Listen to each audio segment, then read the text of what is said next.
कभी कभी आसमान में ऐसी मूवमेंट होती है जो धीरे धीरे दुनिया का माहौल बदल देती है। और अक्सर लोग उस वक्त को समझ नहीं पाते जब तक उसके असरात उनकी ज़िंदगी पर नज़र आना ना शुरू हो जाएं। आज हम बात कर रहे हैं उसी मूवमेंट की, यानी जुपिटर की। जैसे हमने चांद ग्रहण की वीडियो में आपको बताया था कि जैसे ही चांद ग्रहण का टाइम करीब होगा, हमने 26 तारीख को वीडियो लगाई थी और हमने बता दिया था कि एकदम से चीज़ें इरप्ट होना शुरू होंगी, एकदम से हालात बदलना शुरू होंगे। जिसके ऊपर अभी सब्र किया जा रहा था वो सब्र ख़त्म होगा, टूटेगा और अचानक से प्रोटेस्ट भी देखने को मिलेंगे और वॉर भी स्टार्ट हो जाएगी। तो वैदिक एस्ट्रोलॉजी में जुपिटर सिर्फ एक प्लैनेट नहीं माना जाता। ये विजडम है, ग्रोथ है, लॉ है, स्टेबिलिटी है और बरकत है। किसी की भी ज़िंदगी में, किसी की भी ज़िंदगी में मुनाफा है, फ़ायदा है। जब जुपिटर स्ट्रॉन्ग पोजीशन में होता है तो इंसान की ज़िंदगी में डायरेक्शंस आ रही होती हैं, सही लोग मिलते हैं, सही फैसले लिए जाते हैं और अपॉर्चुनिटीज़ धीरे धीरे खुलना शुरू हो जाती हैं। लेकिन जब जुपिटर वीक हो जाए, एफ्लिक्टेड हो जाए, उसकी एनर्जी डिस्टर्ब हो जाए, तो उसका असर भी महसूस होता है, जो कि गलत डिसीजंस की फॉर्म में नज़र आता है।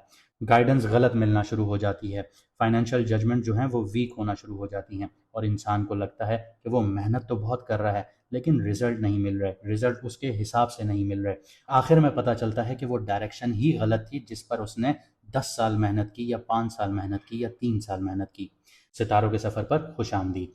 तो पिछले कुछ महीनों में जुपिटर ने बिल्कुल एक ऐसी ही सफ़र तय किया है, ऐसी ही जर्नी की है।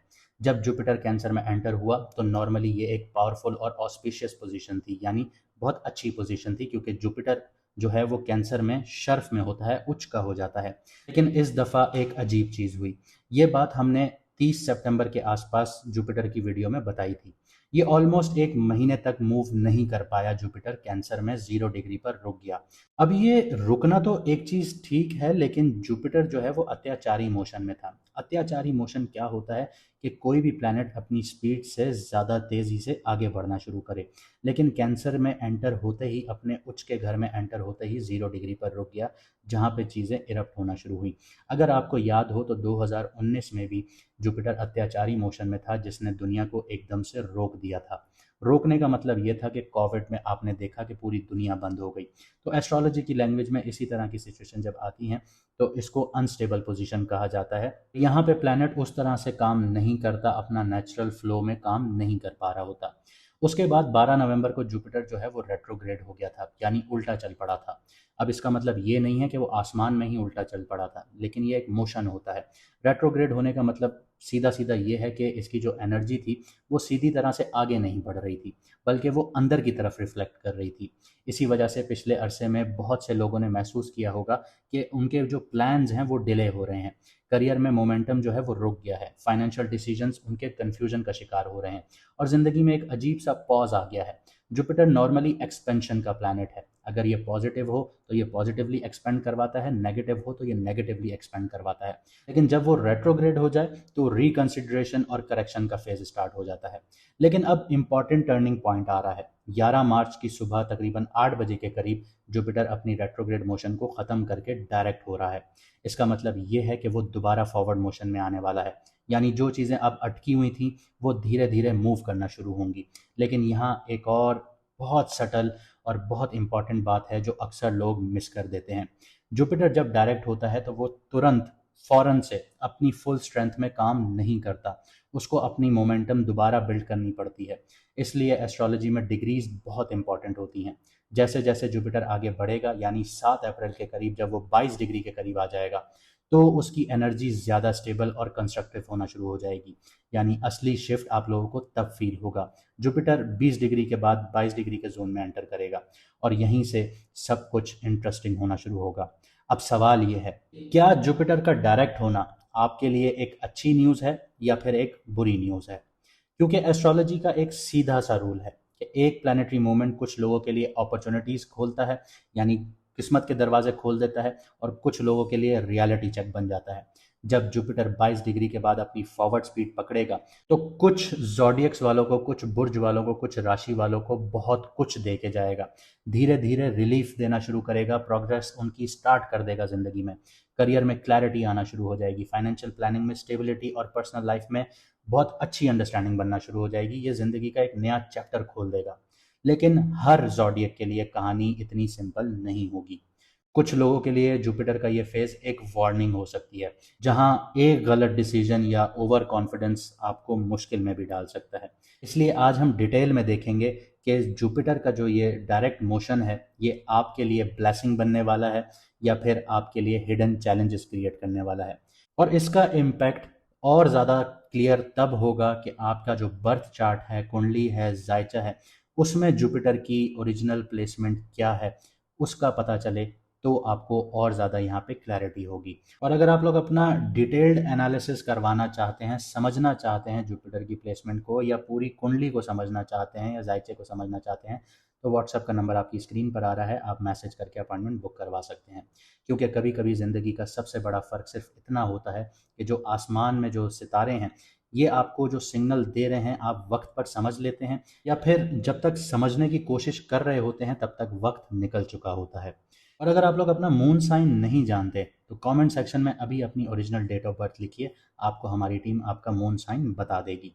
और अगर आप लोगों ने अभी तक चैनल सब्सक्राइब नहीं किया तो ज़रूर कीजिए, क्योंकि लाइव आने के बाद जब हम लोग आप लोगों से बात करेंगे तो आप लोग कमेंट नहीं कर पाएंगे, जो लोग सब्सक्राइब करेंगे वही कमेंट कर पाएंगे। तो अगर आपका लगना या मून साइन लिब्रा है, तो आने वाला वक्त आपके लिए काफ़ी इंटरेस्टिंग है। इस वक्त में सबसे इम्पॉर्टेंट मूवमेंट जो है वो जुपिटर की जेमिनी में डायरेक्ट होना है, यानी आपके 9th हाउस में डायरेक्ट होना है।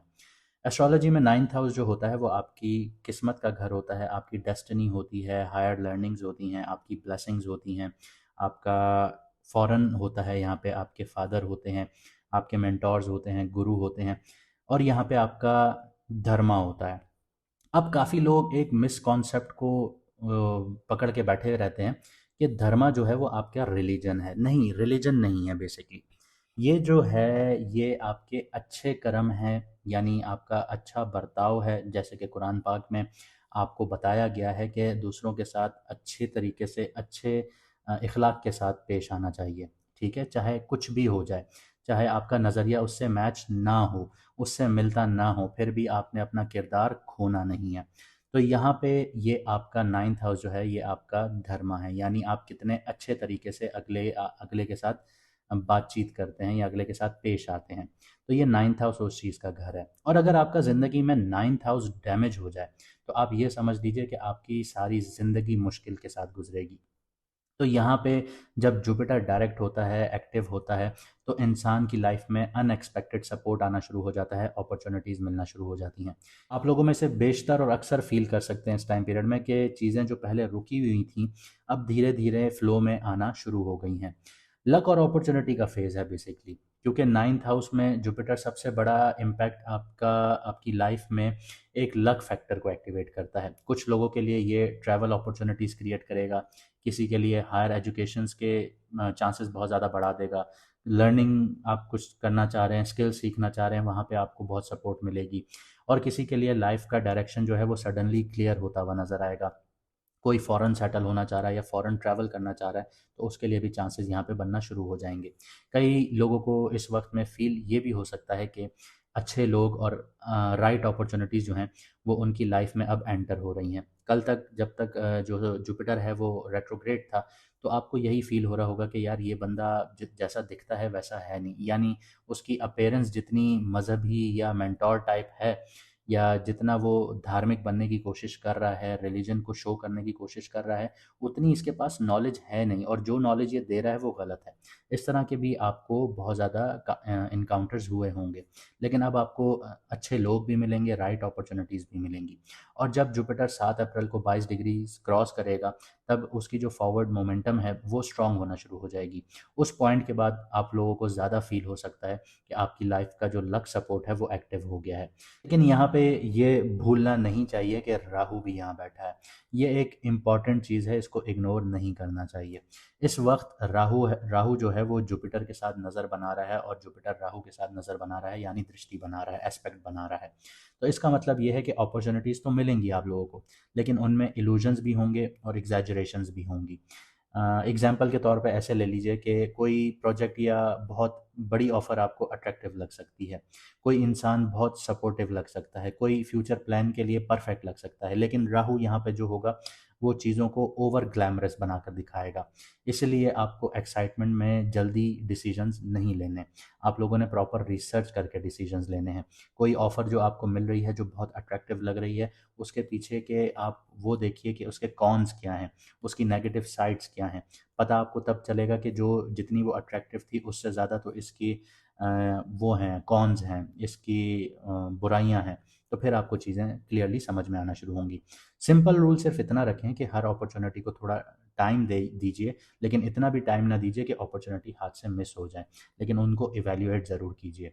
इसके अलावा सैटर्न की बात करें तो सैटर्न आपके सिक्स्थ हाउस में बैठा है।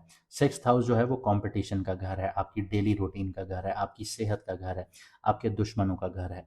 और यहाँ पे आप ये समझ लीजिए, आपको सैटर्न यहाँ पे डिसिप्लिन सिखा रहा है रूटीन से रिलेटेड, लेकिन यहाँ पे सैटर्न लेज़ी भी बनाता है। तो लेज़ीपन के चक्कर में आप अपनी डेली रूटीन मिस कर सकते हैं, जो आपकी अपॉर्चुनिटीज़ हैं वो मिस कर सकते हैं। आपने लेज़ी नहीं होना, और अगर आप लोग लेज़ी होना शुरू हो गए तो आप लोगों के हाथों से अपॉर्चुनिटीज़ मिस होंगी। और अगर आप लोगों ने अपनी हैबिट्स को, अपनी आदतों को इम्प्रूव किया, अपनी जो डेली लाइफ है उसमें मेहनत दिखाई, मेहनत की, जैसे कंसिस्टेंस रहे, आप लोग वर्क से रिलेटेड हो गए, अपनी रूटीन को बेहतर किया, अपनी हेल्थ का ख्याल रखा, एक हेल्दी लाइफस्टाइल अपनाया, तो वो जो पीरियड है, जिस पीरियड में आप ये सारी चीज़ें करना शुरू करेंगे अभी जुपिटर के पीरियड में, तो आप अपने कॉम्पिटिटर से आगे निकल जाएंगे। चाहे कोई भी हो, ऑफिस पॉलिटिक्स हो, इनमें आपको पढ़ने की ज़रूरत नहीं है, क्योंकि सिक्स्थ हाउस आपको ऑफिस पॉलिटिक्स में भी डाल सकता है। यहाँ पे कर्जे भी होते हैं, तो आप लेजीपन के चक्कर में कर्जे भी उठाना शुरू करेंगे, तो आपने ये चीज़ें नहीं करनी। आपने अपना कंसिस्टेंट वर्क रखना है, रूटीन को बेहतर करना है, अपने आप को लेज़ी होने नहीं देना, कंफर्ट जोन से बाहर आना है। इस प्लेसमेंट का एक पॉजिटिव साइड और ये भी है कि आपके जो छुपे हुए दुश्मन हैं या कंपटीशन का प्रेशर जो है वो ग्रेजुअली आप कंट्रोल करना सीख जाएंगे, जैसे ही आप अपनी रूटीन में कंसिस्टेंसी लेके आएंगे, डिसिप्लिन लेके आएंगे। ये मैं बात कभी भी नहीं करता कि आपने 24 घंटे मोटिवेटेड रहना है। 24 घंटे इस दुनिया में कोई भी मोटिवेटेड नहीं रह सकता, लेकिन हाँ, डिसिप्लिन रह सकता है। अगर आप डिसिप्लिन रहेंगे तो आप कामयाबियाँ हासिल करेंगे। अब यहाँ पे नाइन्थ हाउस में जो जुपिटर है, इसका एक और इफेक्ट भी है, और ये इंसान की जो थिंकिंग है ना, उसको एक्सपेंड करने लग जाता है। यानी अब आपका जो धर्म है, आपके रिलीजियस पॉइंट ऑफ व्यूज़ हैं, वहाँ पे आपको एक नया पर्सपेक्टिव मिलेगा।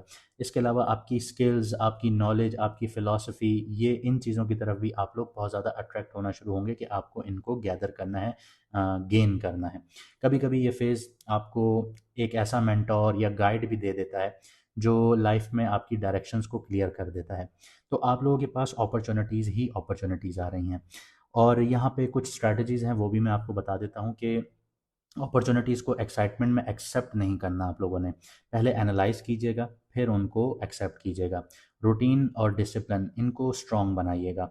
ट्रैवल और आपकी जो लर्निंग अपॉर्चुनिटीज़ हैं, इनको इग्नोर नहीं करना आप लोगों ने।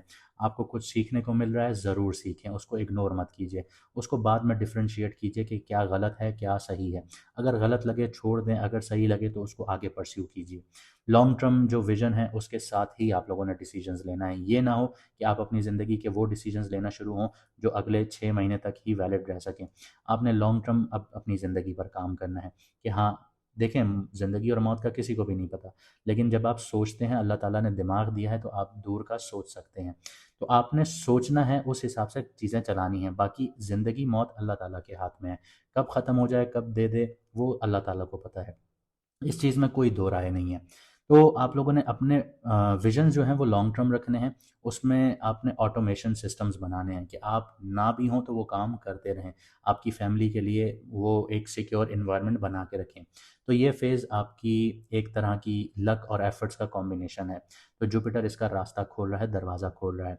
और यहाँ पे एक चीज़ इंश्योर आप लोगों ने ये करनी है कि सैटर्न बैठा हुआ है, तो ये उसके रास्ते में आपको चलने में थोड़ी मुश्किलात देगा, आपको लेज़ीनेस का शिकार करेगा।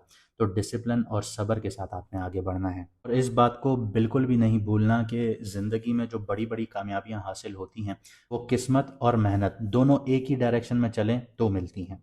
अब अगर आप लोग यहाँ तक आ ही गए हैं, तो वीडियो को लाइक ज़रूर कीजिएगा, चैनल को सब्सक्राइब ज़रूर कीजिएगा और कमेंट सेक्शन में अपनी राय ज़रूर दीजिएगा। मुझे दीजिए यहाँ से इजाज़त, मिलते हैं अगली वीडियो में सितारों के सफ़र पर।